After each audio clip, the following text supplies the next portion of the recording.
Hello, this is Tarregor. This video is a stream on twitch.tv that was not edited, so it's going to look like a Twitch stream. Welcome to my vision of World of Warcraft Classic Plus. The design direction of my vision of Classic Plus is substantially different from entire retail WoW Circuit Shadowlands and the private servers for Vanilla Plus and Turtle WoW.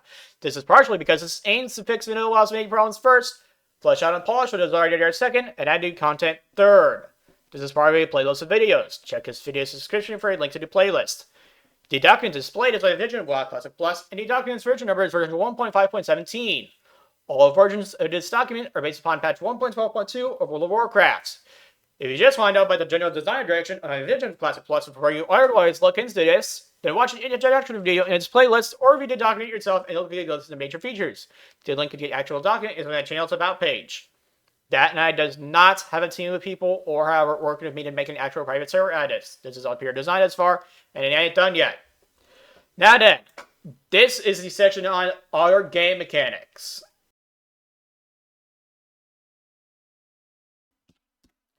This table of contents, as you can see, is pretty fucking big. It went over all this fucking shit. In case you feel like zooming in. I mean, setting it to full screen and not being on a fucking phone.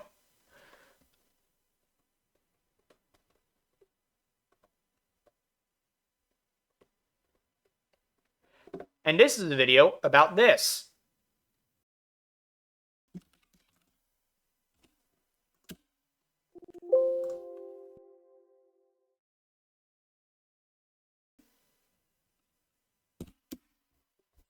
Other game mechanics. You may talk to NPCs and use vendors while being shapeshifted, whereas being mounted or stealth counts as being shapeshifted in this case.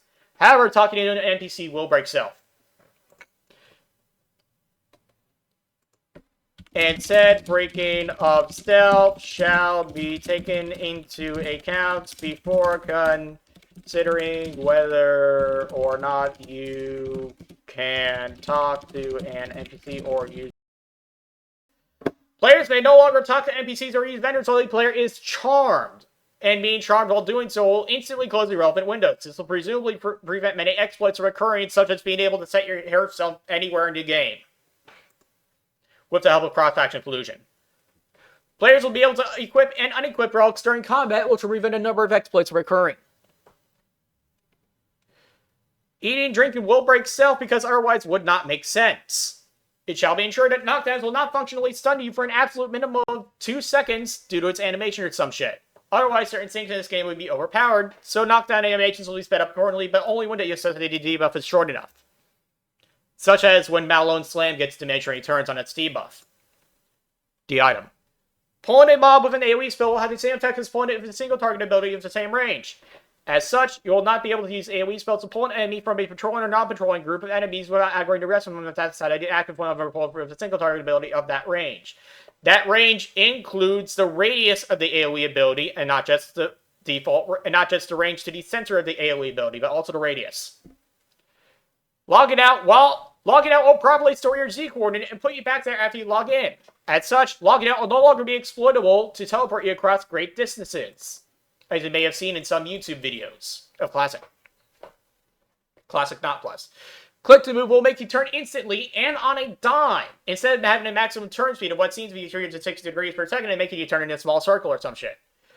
Heartbeat updates to traps and persistent AoE abilities will occur 3 times as often as before. That means another word for that is thrice. Spell batch should occur every 1/20th of a second. This presumably is more frequent than it was vanilla. Spell leeway shall be completely removed from the game. People got their fill of it in Vanilla Classic and don't want it anymore. And so did I. Get my fill of it and don't want it anymore. Do note that, by removing spell leeway, I did not mean a thing where you can, for example, begin a non-instant 36-yard spell cast on an enemy at 36 yards away, have it walk up to 10% further away than 36 yards during this spell cast. So, 39.6. And then still have the spell go off if he is in line of sight at the end of the spell cast. Rather, by removing spell leeway, I instead meant to think where a spell's initial range is increased if you or your opponent are moving when you begin to spellcast. Next up, debuff durations on enemies will be visible to players by default all of the Burning Crusade. I think it was there in Burning Crusade anyway, if the memory serves me right. I actually played back then. Low base crit reduction will no longer double dip under certain circumstances. As such, an unbuffed warrior with Berserker stance will, against enemies that are 3 levels higher than the warrior, have its effective crit chance against an enemy be additively 3% higher than if he did not have Berserker stance active. And an unbuffed druid and bear form of the leader of the pack active will, against enemies that are 3 levels higher than your druid, have its effective critical strike chance be additively having the leader of the pack. Next up, key rings will no longer magically appear in the player's inventory or get bigger as they level up. They must instead be crafted by a blacksmith or given to you as a quest reward, should such a quest reward be made to exist, and then be equipped in the key ring bag slot. See section number 9.2, Blacksmithing, for more information. I already did a video on that. You can just go back in the playlist to see that if you want. Damage multipliers will be changed to stack multiplicatively instead of additively, and they'll have up to 1 decimal point instead of up to 0 decimal points. This change was made to help me balance out the weapon specialization talents, though it does have a minor impact upon other parts of the game. Percentage damage adjustment from non-armor sources will, if they did not already stack multiplicatively, they shall be changed to stack multiplicatively. Multiplicatively means in such a manner as to achieve by multiplying, as opposed to in such a manner as to achieve by adding. So, for example, 20% additively increased by 20% makes 40%, but 20% multiplicatively increased by 20% only makes 24%. So anyway, this will make it easier to balance out the weapons with also the talents concerning rage generation. Design note, I accounted for this when designing those, to make sure that I remember that I did. That's why I wrote that there. If it wasn't that the case before, all attack / casting speed bonuses and penalties shall stack multiplicatively with each other and not additively or subtractively. This will prevent haste from being overpowered. For example, combine 10% spell haste, 20% spell haste, 30% spell haste, and 40% spell haste with a 5% penalty will get you a total casting time of 43.7062937062937% of normal. Before rounding. Charge, intercept, feral charge, goblin rocket helmet, horned Viking helmet, and our... I forget if it rounds. Charge, intercept, feral charge, goblin rocket helmet, horned Viking helmet, and our charge effects will, upon being used, redetermine once every 10th of a second where the enemy is, and change its path accordingly to reach that enemy faster. This will help warriors and druids to reach enemies that are immune to stuns with charge and intercept, which will be especially useful in raids. Charge and intercept, and feral charge. Yeah, this will be especially useful in raids. However, these abilities will not be allowed to change their destinations more than 20 times per use, which will only matter in strong harassment situations, such as when the enemy is going super fast, somehow. Being killed by self-inflicted damage will result in your equipped items losing durability as if you were killed by a non-player character, because it is counterintuitive for people to use Goblin Sabotage or Hellfire and such shit when they're about to die to avoid taking durability damage. Innkeepers will bind you to a predetermined location in their inn, instead of next to said innkeeper's then current location, in order to make extra sure that that exploit is not possible. Also to prevent exploits, innkeepers of the opposite faction, when mind controlled, will not be able to bind your hearthstone to your inn. You can use a dialogue option, but it will... Actually, this part does not really matter. No, wait, no. Now I remember it does. It does. Just because you can't interact with NPCs while you're charmed doesn't mean that you can't interact with NPCs that are charmed. So that change is not superfluous. Okay. Also to prevent exploits, innkeepers of the opposite faction, when mind controlled, will not be able to bind your hearthstone to their inn. Next up, if it will be changed, players will not get to log off during combat under any circumstances that involve neither a game master nor the server going down. Clicking exit game during combat will automatically log a character off after 20 consecutive seconds of not being in combat. And during said time, the character can be interacted with as if the character is not logging off, except all incoming frames will be blocked. This will prevent people from abusing the exit game button to immediately disappear into thin air. When an NPC A or a player B that is affected by mind control, Noge mind control cap, or Enslaved Demon gives the aggro table of another NPC B, and NPC B's faction is at least friendly or neutral with ally or horde with NPC A or player B, then NPC B and all NPCs that come with NPC B will instantly be put on the aggro table of player A who is using mind control or enslaved demon, with aggro being equal to 10 times the mind controller or enslaver's character level once per NPC or NPC's combat. This will usually cause players that use mind control to aggro a lot of mobs, which will prevent some exploits from happening. Mind control players and NPCs will cease to be mind controlled when a mind controller goes through an instance portal or is teleported via summon or not counting Blinker to lesser Blinkers teleports, Any Lesser Blink is a new spell, by the way, an item spell. Any formerly mind-controlled NPC or player will not follow the teleporting player to the mind controller's new location. As an exception, a mind control player will follow his or her mind controller through boat/zeppelin, quotation mark, instance portal, quotation marks. When a player is mind controlled, the player will instantly be dismounted, which will make mind controlling be more damaging to the victim, especially if it's not from the spell mind control. So, for example, back in Classic Not Plus, when people got mind controlled when they were mounted in PvP by a Novich mind control cap, they will just run around like an idiot and not actually fucking hit anyone without getting off their mount. That actually happens to me in Classic Not Plus, by the way. If two people tie on a need or greed roll, then those two people automatically re-roll, displaying only their final rolls. This will happen until no two people needed on the item have the same roll, and this will cause, in the case that person A rolled 100, person B rolled 100, and person C rolled 99, and person A and B re-rolled 99 respectively, it'll cause person C to win the roll, and not person A. Only the final rolls will be displayed. Hold on. Yeah, only the final rolls will be displayed. You will not be told that you re-rolled.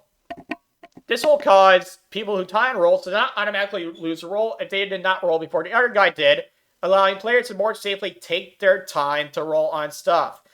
So if you tie, it'll no longer prioritize who rolled first. So you can take your time to make your fucking decisions about whether or not you want that fucking item that badly. The escape button will prioritize closing the big map over all of its other functions. And when it's used to close that map, the escape button will not do anything else, meaning that you'll have to push the button again if you want to do something else. That is the escape button on the keyboard. Critters will never aggro non-critters to you if you aggro said critters. So, for example, if you use Demoralizing Shot on a roach in Lower Blackrock Spire, and then that roach runs over 3 packs of mobs, that roach is not going to aggro those 3 packs of mobs. Hidden spell hit chances will be calculated within 2 decimal points rather than 0 decimal points. This will cause bonuses to weapon skill to increase hit chance without having to reach a breakpoint before it affects their hit chance. Hit chance that goes over the hit cap for the enemy that you're fighting will be counted by the game as plus 2.5 times 1/60th of character level. Wait, no. Hit chance that goes over the hit cap for the enemy that you're fighting will count as plus 2.5 times character level divided by 60 attack power versus per 0.1% excess hit chance for any given attack against that enemy. This bonus attack power will always act as if enemies who have under your character level times 5 defense skill have your character level times 5 defense skill. As such, players should not feel so bad about having what would otherwise be too much hit chance for PvP or solo content, which you likely will have since they need that much hit chance for rating. Design out. I would make it give you crit instead, but dots can't crit. I don't want to affect dots that scale of attack power too. So, an example. Say you're a level 33 guy, and you have 3 hit chance over the hit cap versus an NPC. So, 33 divided by 60. Times 2.5. Each point of hit chance that goes at every hit cap that you're fighting, each 0.1% hit chance that goes at every hit cap for the enemy that you're fighting, will count as 1.375 attack power versus that enemy, where the enemy is a gray mob or a yellow mob. Because, again, this bonus attack power will always act as if enemies who have less than your character level times 5 defense skill have exactly your character level times 5 defense skill. Similarly, spell hit chance that goes over the spell hit cap for the enemy that you're fighting will count as 1.25 times character level divided by 60 bonus spell damage per 0.1% excess spell hit against the enemy. This bonus spell damage will always act as if enemies of a level under your character level are of your character level, concerning their level-based resistance. Concerning their level-based resistance. As such, players should not feel so bad about having what would otherwise be too much spell hit for PvP or solo content, which they likely will have since they need that much spell hit chance for rating. As I know, I would make it be spell hit. I would make it be spell crit instead of spell damage instead, but channeled spells and dots cannot crit. Using the itemization values for spell damage instead of spell damage healing might make players want to stack spell hit beyond the cap to get more spell damage than they would from gear that directly gives spell damage / healing. Since Gear, Bard, and Enchants do not give raw spell damage, it gives spell damage to a channel or spell damage to a specific type instead. You don't need to know what that means. I wrote this a long time ago. That part's for my reference, not yours. When a player has multiple sources of Thorns damage, not counting block damage, all the damage that they deal will be combined into one damage value, regardless of how many kinds of Thorn damage the player has, and the combat will simply say that you dealt quotation mark damage, quotation mark, not specify what kind of damage you dealt, even if multiple damage types are involved. This is because Thorns damage is treated in vanilla as irresistible damage, barring immunity to damage outright. This will prevent tiny little numbers from flying around everywhere, making them seem meaningless, overwhelming the player, and preventing the player from noticing other more meaningful damage values when they fly around. It'll make your combat log be less bloated too. It'll make the UI feel less bloated. Anyway, when a player has multiple sources of damage on block, all the damage that they deal will be combined into one damage value, regardless of how many kinds of block damage the player has. Any combat log will simply say that you dealt quotation mark damage, quotation mark, and not specify what kind of damage you deal, even if multiple damage types are involved. It'll simply say that. It'll simply say that X damage, Y, if any, resisted. Unlike for Thorns damage, this will not affect how resistance applies to it, but only how it gets displayed. This is to unclutter the UI. Player ghosts may not see objects in the world, such as chests, mining nodes, and herbalism nodes, with the sole exceptions of quest objects that are only visible while dead. This will prevent the dead also players from scanning for chests and gathering nodes for their mains. The first time that this game starts up, at the login screen, you'll get a pop-up saying that, quotation mark, although this is a remake of a game from 2004, we will respect the original art style and atmosphere of the game. We are respecting the original art style and atmosphere of the game, which are more important than the rest of its graphics and audio, by leaving the original graphics and audio mostly untouched. Many types of graphical upgrades would disrespect this game's art style and celestial atmosphere, which would ultimately make this game be worse as a result, instead of improving the game. So, for example, trying to make the models better, that generally would not make the game better because it would violate the art style and celestial atmosphere, according to many people's definition of better, and not necessarily my definition of better. Anyway, all forms of tracking, there are very few things I did to change the models, by the way. All forms of tracking, including things such as track humanoids, track dragon, minerals, find treasure, and find herbs, will only display stuff on the minimap that's around your character's current location, as opposed to stuff on the minimap that is near your character's location. So, for example, using Eagle Eye while you're in the Red Ridge Mountains to look deep into the burning seas will not reveal no locations on a minimap that's displayed in the burning seas. This will make it be far easier than it otherwise would be to compete for resource nodes. By the way, when I say I didn't do much to the models, I meant I didn't write much about it in the design document. Again, there's no actual people working on this except me. This is all just pure design work so far. And hold on, I need water.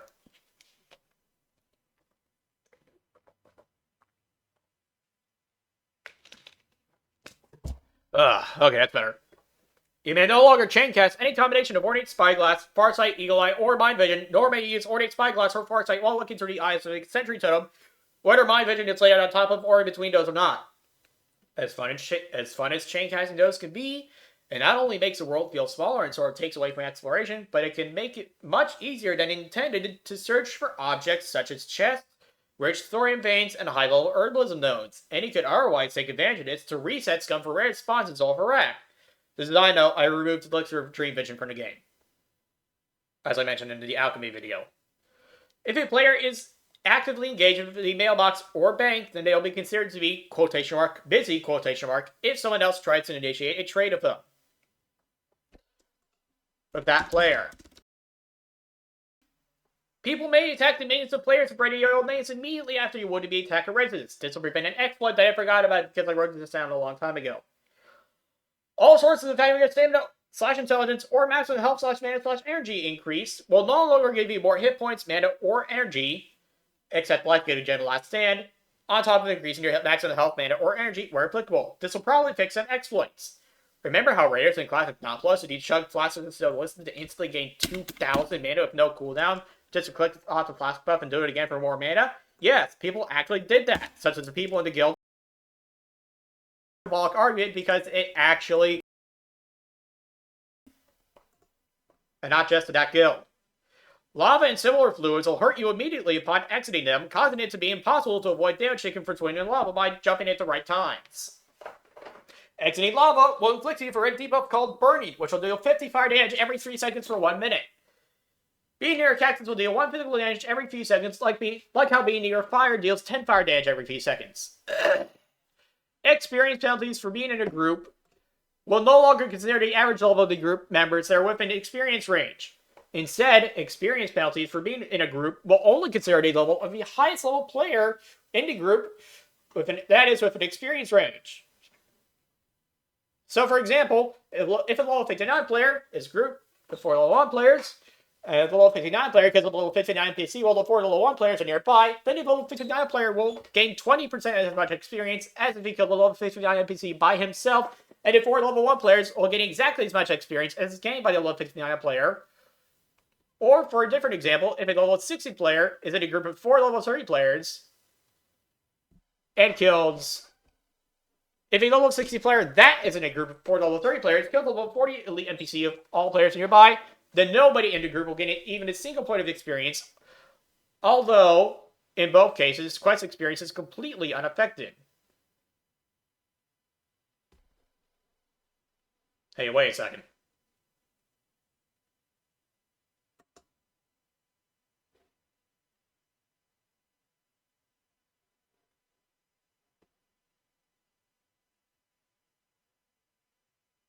I'm just going to look at this example. This example is probably updated.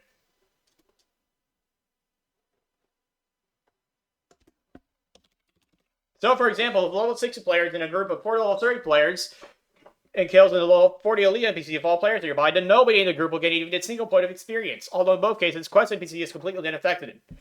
Quest experience is completely unaffected. This will pretty much kill off boosting, causing more people to do dungeons in the group where nobody is over-leveled, and this will cause more people to level out in the world, making the game feel more alive and making more world PvP happen. In addition, all group players will receive an additional experience penalty for killing NPCs equal to level of highest player minus their level, that times 5, and then that by 10 as a percentage, with a minimum of 0% and a maximum of 100%. Being party will not affect your experience gains in any way, shape, or form beyond a rate experience penalty if nobody in the party is close enough to you on the map to be within experience range of you. One example of what this means is that experience penalties for not dealing the majority of damage to a mob that you've tagged are not nullified because you have someone of a high level in your group on the other side. This will prevent an exploit. Players will no longer be able to command their minions while you're asleep because it makes sense. Because thematically, all forms of healing will no longer affect mechanicals unless they only affect mechanicals because it thematically. Receiving a heal over time effect will put a transparent green space in front of the empty part of your health bar from the non-transparent green part to the right, stopping at or before the leftmost side 100% of your health bar to indicate how much all combined heal over time effects on you will heal for before they will normally elapse. All friendly players can see it, but hostile neutral players cannot see the transparent portion of the health bar unless the target is affected by detect magic. Health per 5 will not similarly put in transparent green space in the empty part of your health bar, nor will the racial ability regeneration. This will make it be far easier for healers to not step on each other's toes and braids in PvP without add-ons. Design note that they're already exchanging it somewhere in the document. If it was not the case before, mechanics that specifically let you breathe underwater will not also let you breathe in lava. And lastly, you may no longer see a little crown next to someone's nameplate that indicates that the person is a group leader unless you're in that person's group or raid, seeing as how it can otherwise confuse new players, and there is not a good reason to be able to see it from outside of the person's group. And that's all. And for this entire document, except for the anti-botting stuff, I'll do that in a different video. Thanks for watching.